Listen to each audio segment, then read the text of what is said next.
Today we're going to be looking at King Shallum of Israel, and he's found in 2 Kings 15 verses 13 to 16. King Shallum is the first in line of a list of assassins. Shallum is later murdered by Menahem. Pekahai is later murdered by Pekah. Pekah is later murdered by Hoshea. So this murder of Shallum against King Zechariah brings forth more assassins, and so people are killed and the assassins take over the kingship. And that goes right down to the last king of Israel, Hoshea. Earlier kings were murdered in the life of Israel, people greedy for power.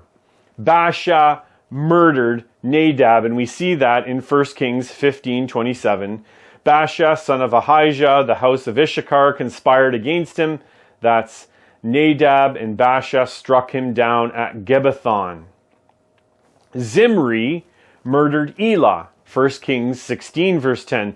Zimri came in and struck him down and killed him. That's King Elah.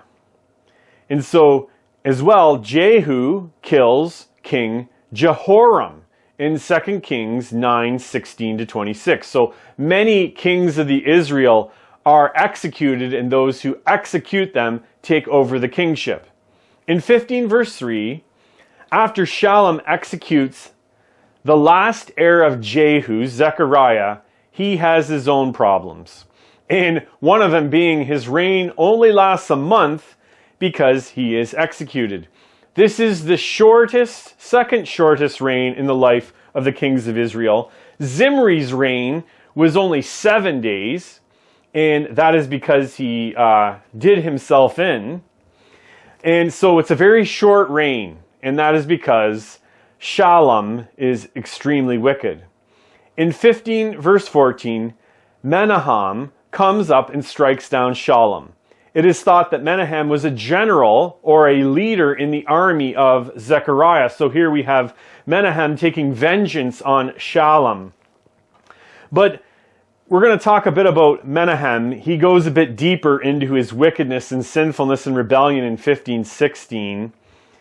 Menahem sacked Tifshah, and all who were in its territory from Tizah, because they did not open it to him. And there we have opposition to the reign of Menahem.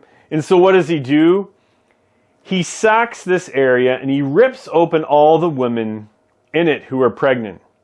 It is thought that the reason that Menahem took such fierce measures is because the people in those areas did not support his reign, but supported King Shallum. This was a wicked act that the Lord condemned the Amorites doing in the book of Amos, of ripping women open who are pregnant. We read this in Amos 1:13. For 3 transgressions of the Ammonites, and for 4 I will not revoke the punishment, because they've ripped open pregnant women in Gilead, that they might enlarge their border.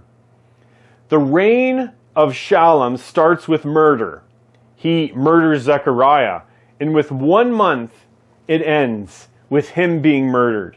There's not much mention of the Lord. It doesn't even say he did evil of the Lord. He has no mention of the Lord at all in this narrative, this quick narrative of King Shallum of Israel. Well, we really can just think about 2 points of application. First, the judgment of God. We see the judgment of God displayed in the life of Shallum. He acts wickedly, and then he's punished by God and executed.